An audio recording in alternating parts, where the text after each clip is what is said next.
Hello, I'm Ted Gunderson. I retired from the FBI in 1979 after more than 27 years service. At the time of my retirement, I was the senior special agent in charge of the FBI Los Angeles Division with more than 700 people under my command and a budget of more than $22.5 million. I recently decided to produce my own radio talk show. One of my guests was Gene Chip Tatum, a former CIA 25-year Black Ops operator. At the end of the first show, 2 hours, I decided this man had much more information to furnish than he could furnish in that 2-hour period. I had him back for 13 more shows. I interviewed him for a total of 26 hours. This man has a phenomenal story. I've checked his story out. I can definitely state to you this man is credible, and the information he's furnishing is the truth. Listen and watch. You will be amazed at what you hear.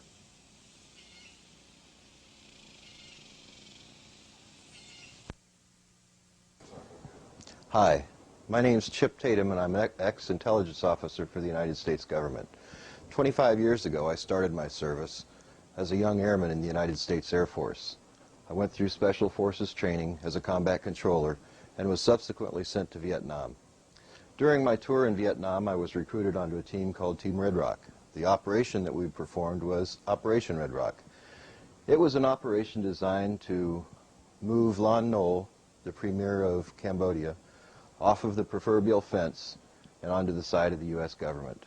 During this operation, Team Red Rock was captured. Orders were given by the President of the United States that Team Red Rock should not return to the United States. During our captivity, all but 2 of us were tortured to death.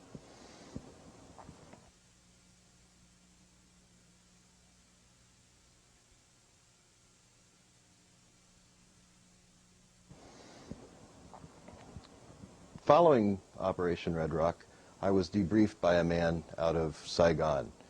This man came to Clark Air Force Base in the Philippines, where I was being held as a patient, and debriefed me. During the debriefing, he explained to me what happened while we were in captivity and explained the events leading up to the captivity. He explained to me that when Washington decided to order Operation Red Rock, the President ordered that no one can ever know. With those orders to General Haig and to Dr. Henry Kissinger, the mission was given to Bill Colby, the station chief in Saigon, to prepare the mission and to ensure that the men performing the mission didn't return. At the end of the debriefing with Mr. Colby, he explained to me that I had a choice. I could either stay with the Air Force and go under the operational control of the CIA, or I could go under the direct employment of the CIA. I chose, as a young military man, to stay with what I knew.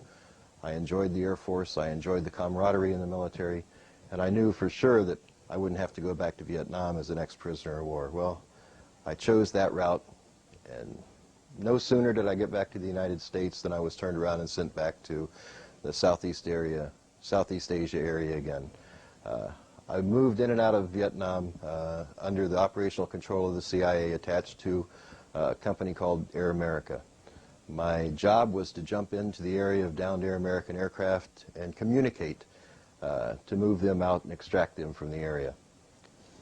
In 1975, my operational control mission sent me to a place called Yugoslavia. I actually based out of Italy, but we crossed the border into Yugoslavia to try to ascertain the condition of Tito and the condition of the country, to try to find out who was going to be replacing Tito in the event of his death. President Tito was very ill. I spent 2 years in that area of operations, and then upon Mr. Colby's advice, I left active service for the United States government. When I left service, I went into a place called Gunnison, Colorado. I started my family. I had a little deli. I was working in the deli one day, and a couple of the boys came in wearing suits and sunglasses.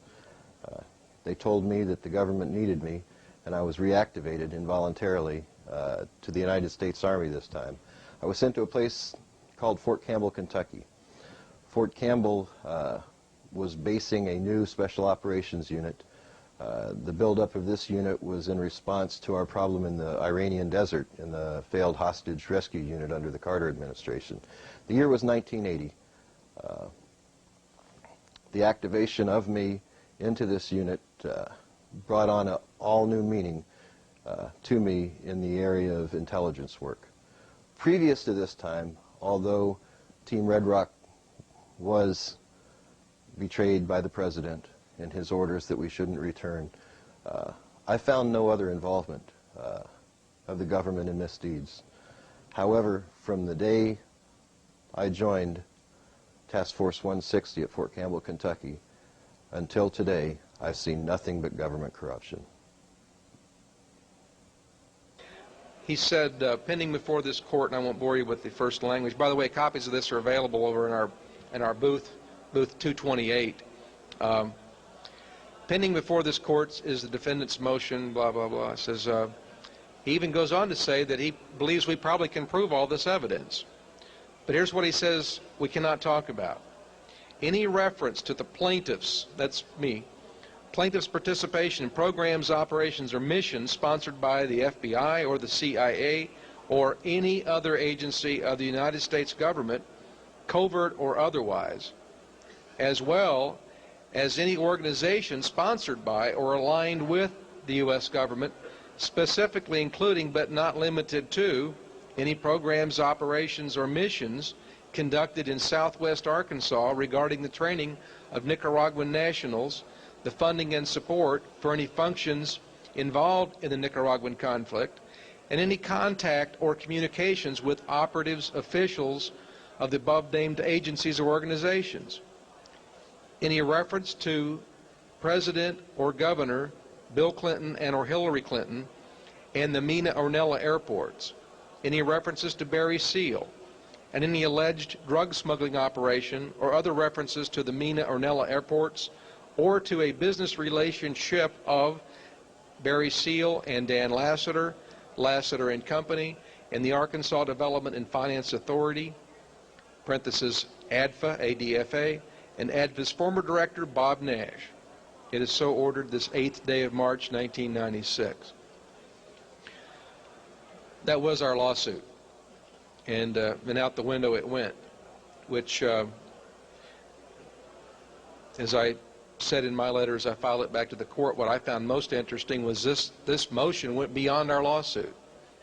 And nowhere in our suit had we even named some of the people they eliminated reference to, which obviously was their own admission that they knew exactly where their liabilities were and wanted to make sure that we didn't get into court and somehow bring in the real scandal of this story, which is the money laundering aspects of what was going on with the huge profits generated from the cocaine activity.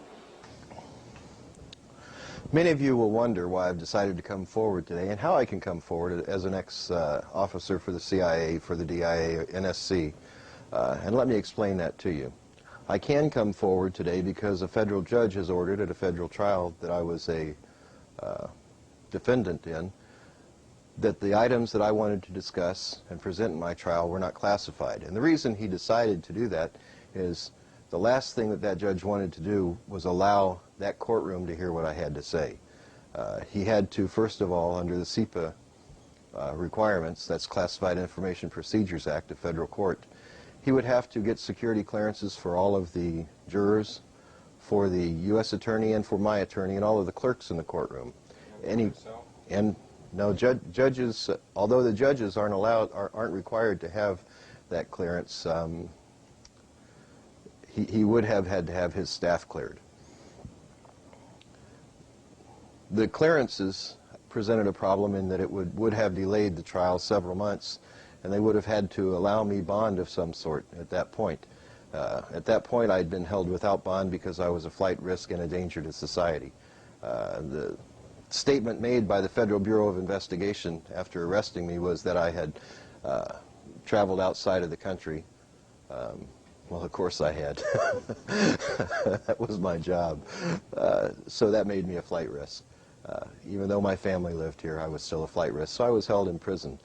They can do that. They can do that for an undetermined amount of time in any federal case in the interest of justice. They can delay your Speedy Trial Acts in the interest of justice and because the courts are backed up.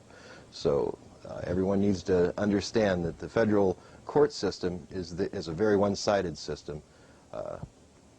It's interesting that during testimony by federal agents in the pretrial portion, in the bond portion, federal agent is allowed to lie on the stand and won't be held accountable for that lie. They won't be prosecuted because it's very difficult for the U.S. Attorney's Office to prosecute their purported prime persons that will provide testimony during the body of the trial.